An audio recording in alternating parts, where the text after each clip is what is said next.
Hi, I'm Zach Randall-Friedman, and you're listening to the Listen Up Girl podcast, where I bring you daily LGBTQ plus news daily. And today is Tuesday, August the 18th. Today, we've got a jazz musician who made the Kennedy Center pay him $250,000. A Connecticut candidate who wanted us dead is getting crushed at the polls. An Illinois gubernatorial candidate sharing a stage with a convicted child predator. A homophobic smear campaign hitting a Florida candidate on primary day itself, a Florida newspaper calling out some breathtaking hypocrisy, and a church that turned vandalism into a block party. 6 stories, let's get into it, starting with the jazz musician who wins $252,000 after the Orange convicted felon's Kennedy Center ally tried to bully him. Remember when the Orange convicted felon slapped his own name on the Kennedy Center? Instead, his gay ally, Richard Grenell, to run it, and then Grenell tried to sue the jazz musician for backing out of a New Year's Eve gig in protest. Well, that lawsuit just blew up in their face. A D.C. judge ordered the Kennedy Center to pay the musician Chuck Red $252,000 because there was never a valid contract to begin with.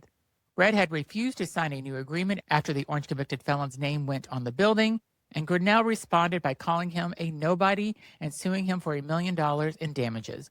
The judge wasn't having it. I could not find a valid breach of contract claim here, she said flatly. Red's attorney put it plainly. This was a political retribution dressed up as a lawsuit. And now it's part of a bigger pattern. Under Grenell, the Kennedy Center has seen empty seats, plummeting ticket sales, and a parade of artists walking away, including Lin-Manuel Miranda, pulling out the entire run of Hamilton. Turns out bullying artists doesn't sell tickets, but who knew? Next candidate who wants to execute LGBTQ people gets humiliated at the polls. The next one is deeply unsettling and deeply satisfying at the same time. Connecticut Republican Jason McCormack ran for the State House on a platform that included wanting the Supreme Court to recriminalize same-sex relationships and validate same-sex marriage and remove children from LGBTQ plus households. And his words, execute anyone proven to be LGBTQ plus, even if they've never committed a crime. He called it protecting children. He also declared June Straight Month. Last week, he mostly lost his primary badly, 90 votes, less than 20%. Even his own party minority leader called him to drop out, saying the Straight Month stunt proved he wasn't ready for the responsibility. McCormack's response to losing, he declared himself the true winner, of course he did, and his opponent to go back to the retirement home. Charming. The seat now heads to a 5-term Democratic incumbent in November. Haight lost this round. Next, Illinois' governor candidate shared a stage with a convicted child predator. This one should be a bigger story than it is. Illinois' Republican gubernatorial candidate Darren Bailey spoke at a Christian conference alongside with a man named Richard Jones, a registered child sex offender who's been convicted of sexually assaulting 2 15-year-old boys back in the 90s. Jones now describes himself as an ex-gay minister and runs a ministry to help people walk away from sexual addiction and homosexuality. Bailey shared a stage with him anyway. And it's not an isolated lapse in judgment. Just this week, it also came out that Bailey accepted campaign donations and personally attended church with a different registered sex offender, a former teacher convicted of sexually abusing one of his own high school students. This is a man who spent his entire campaign career on protecting children from LGBTQ plus community. Meanwhile, he's literally sharing stages and church pews with actual convicted predators. So let that sink in for a minute. Next, gay candidate hit with homophobic HIV smear on primary day.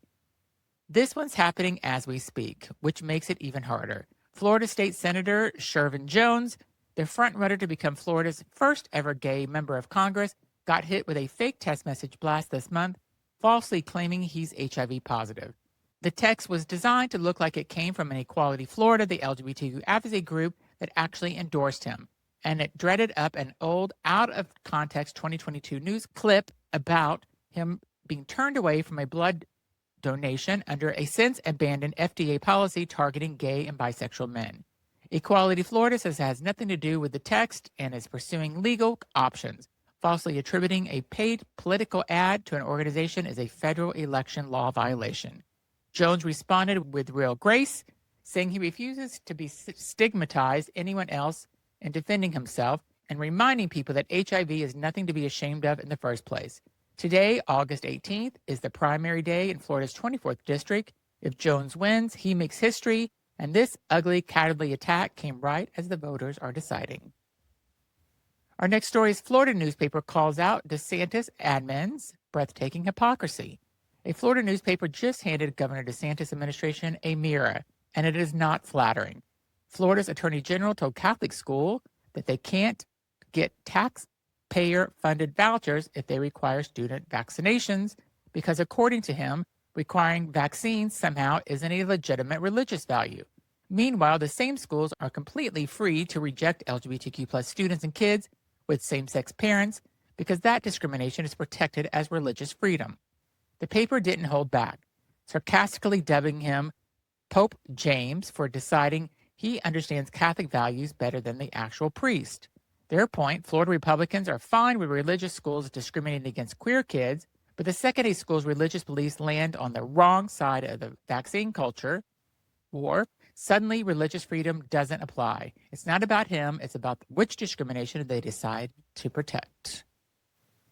And then next, vandals knocked down a church's pride display, and the neighborhood fixed it before the service even ended.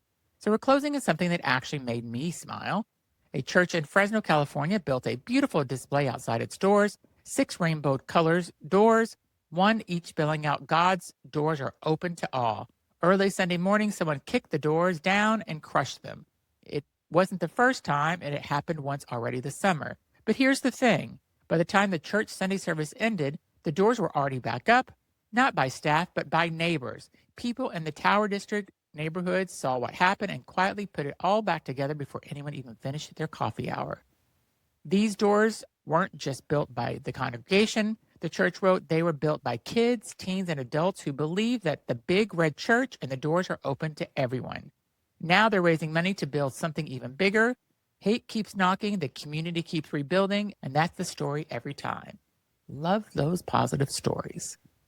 So that is the show for Tuesday, August 18th. A $250,000 receipt, a landslide loss for a man who wanted us dead, a would-be children's protector cozying up to actual predators, a gay candidate showing grace under ugly attack on primary day, one hypocritical newspaper taken down, and a neighborhood that showed up before church was even over. Thank you for listening to Listen Up Girl. If today's episode meant something to you, please share it, subscribe, and leave your review wherever you're listening to the podcast. And we'll be back tomorrow with more news. Thanks for listening. Have a great week.